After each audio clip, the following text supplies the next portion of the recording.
What if one day, your reflection didn't follow you back? Camp Huron Mirror was abandoned for a reason.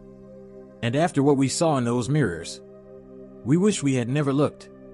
210 more to 1,000, subscribe now. This story will haunt your reflection forever. Let me start by saying this. We weren't supposed to be there. Camp Huron Mirror was abandoned after 1987 when 3 campers went missing and the lake dried up overnight. No bodies. No clues. No water. Just silence and the mirrors. I worked as a summer counselor for a charity program helping at-risk kids. When our original site flooded, we had to make a last-minute relocation. Only one place nearby could hold us, Huron Mirror. The state had it locked, but my boss pulled strings. The first thing I noticed when we arrived, no reflection in the lake. Even though the water was still. You looked down and saw nothing. Not clouds. Not trees. Not yourself. Just blackness. The cabins were old but standing. Dusty. Cold inside, no matter the weather. Each one had a mirror nailed to the back wall, cracked, some fogged over. We thought nothing of it, until night 2. One of the kids, Ellie, came to me shaking. The mirror moved, she whispered.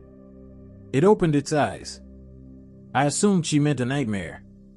But later that night, I checked her cabin's mirror. It wasn't cracked anymore. It was spotless, reflective like polished obsidian. And when I turned to leave, my reflection didn't move. That's when I knew something was wrong. Over the next few days, more kids reported strange reflections. I blink, but it doesn't. It smiles when I don't. It watches when I sleep. I tested it myself. Set up a flashlight in front of one mirror. The reflection flickered out of sync, then smiled back at me when I didn't. We tried removing the mirrors. They wouldn't break. Not even with rocks or hammers. One counselor, Devin, tried covering his with a blanket. By morning, the cloth was on the floor, and the word "look" was scratched into the glass. Day 5, the reflection started copying our voices. When alone, you'd hear yourself from another room. Come see what I found. It's safe now. We're better in here. A few of the kids began to obey. We found one boy sitting motionless in front of the mirror, pupils dilated, whispering. It's warmer inside. That night, a storm knocked out the power. All we had were flashlights and firelight. That's when the mirrors began to glow. Not bright, just a dull white pulse, like a heartbeat. And we realized something horrifying. Each mirror didn't reflect the room we were in. It showed a version of it, without us in it. Empty cabins. Still fires. Open doors.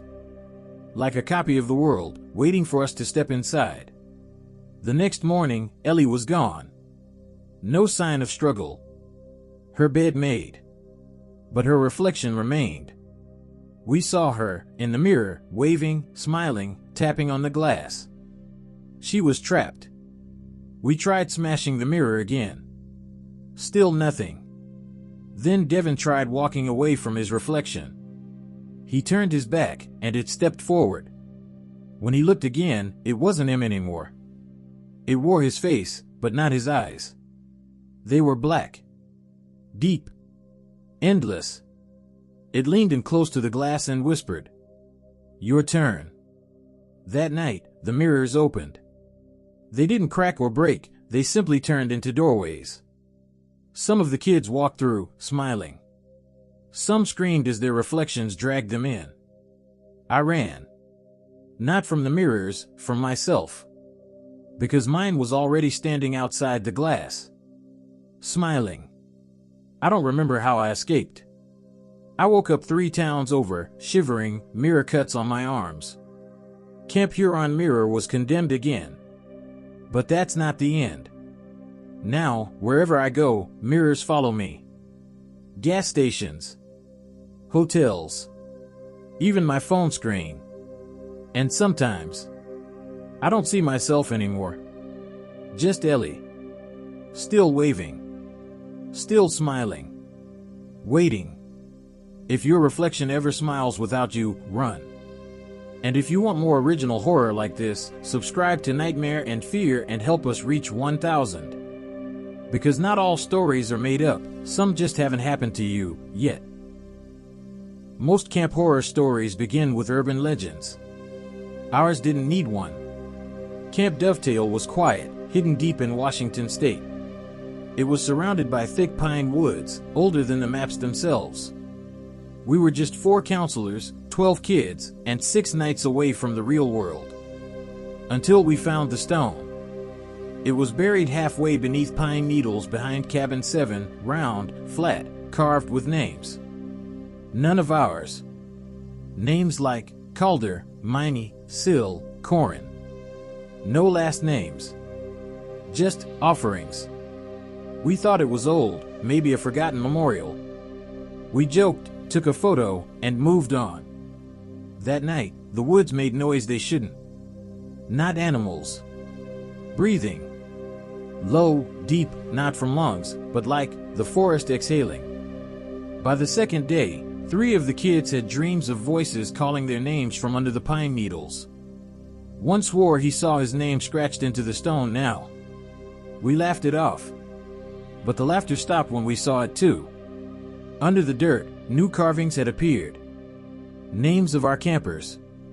We tried to brush the stone clean, to prove it was moss or trick of the light.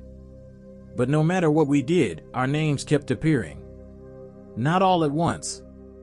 Just one by one. I radioed for help. No signal. The nearest town was 30 miles off, and the van was dead by morning. Then the whispering started. It didn't come from behind trees, but beneath the ground. Dominic. Come down here. The roots remember you. One of the counselors, Amber, went missing after she followed a sound out past the woodline. We found only her shirt hanging in the branches. No blood. No struggle. Just pine needles stuffed into her boots. Day 5, the forest began to close in. Paths we walked hours ago were now gone. Trees we marked with cloth had vanished. And the stone, it grew. It wasn't flat anymore. It was splitting. Opening. Like a mouth. That night, the kids began repeating things in their sleep. Words none of us understood. Kelthorn, Owen Merrick, Kellendro. Their eyes rolled back. And the whispers replied. I tried burning the stone. It screamed. Not in sound, in thought. Like something ancient had been disturbed. And suddenly, every name, ours and theirs, began glowing. The last counselor, Jay, dropped to his knees and started digging. It wants us back, he said. We made a deal we don't remember. He dug until his hands bled. And then, he disappeared. Into the earth. No hole. No collapse. Just gone. The final night, I was alone. The kids were taken. The forest hummed with voices. The stone pulsed. And then it said something new. We do not forget. You do not leave. The pines remember names. I woke up miles away, covered in pine sap and dirt. I still don't know how I got out. But every night since, I hear it again, softly, beneath my floorboards. Dominic. You're still ours. Some camps vanish from the map. Others vanish from memory. But the forest never forgets the names whispered to it. If you want more truly original nightmares like this, subscribe to Nightmare and Fear and help us reach 1,000 souls. Because the pines, they're still listening.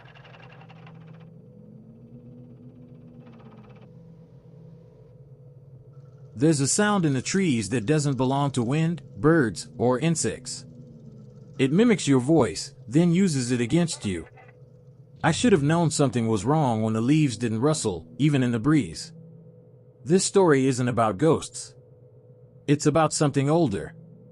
Something that doesn't haunt, it absorbs. We arrived at Camp Hallowed Echo in mid-July. 5 volunteers. 10 teens. A week of nature detox.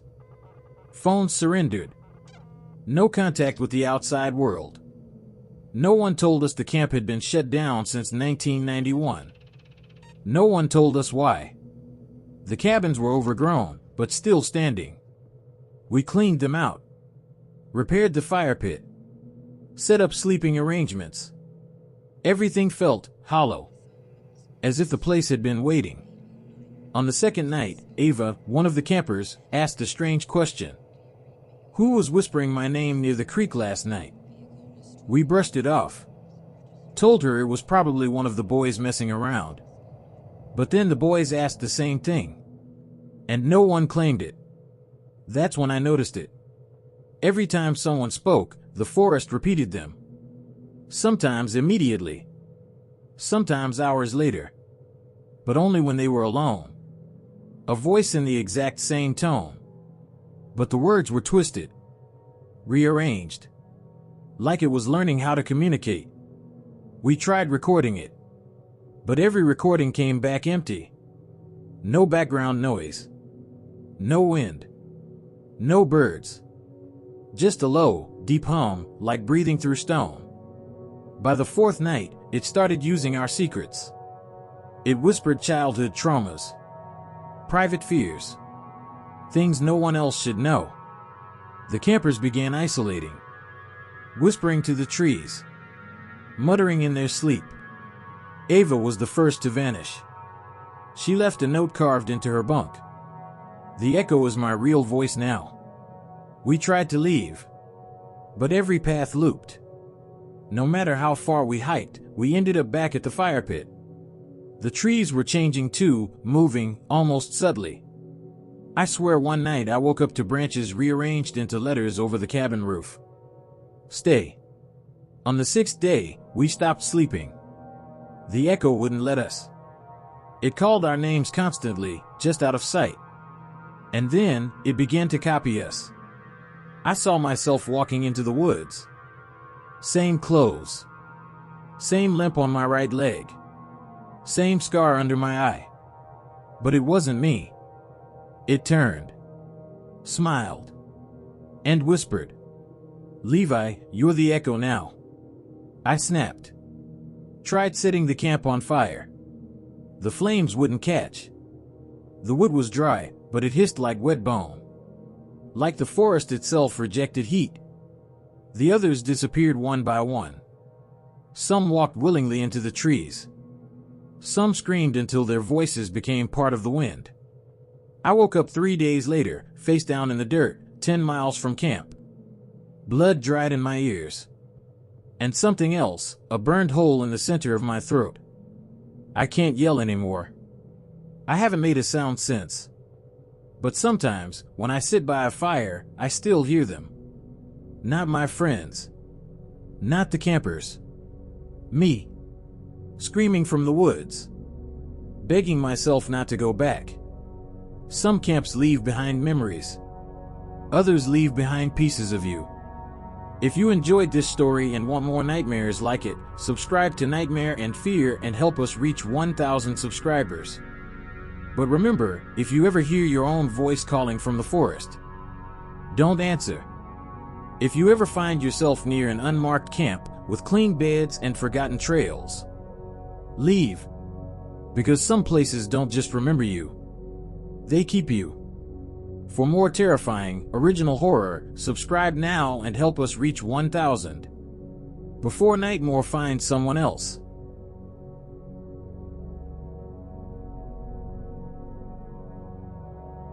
This happened 10 years ago, but I still don't sleep near trees. Back in 2014, I was hired to lead a week-long survival training camp for 6 teenagers in the Pacific Northwest. The camp was experimental, disconnect to reconnect, they said. No phones.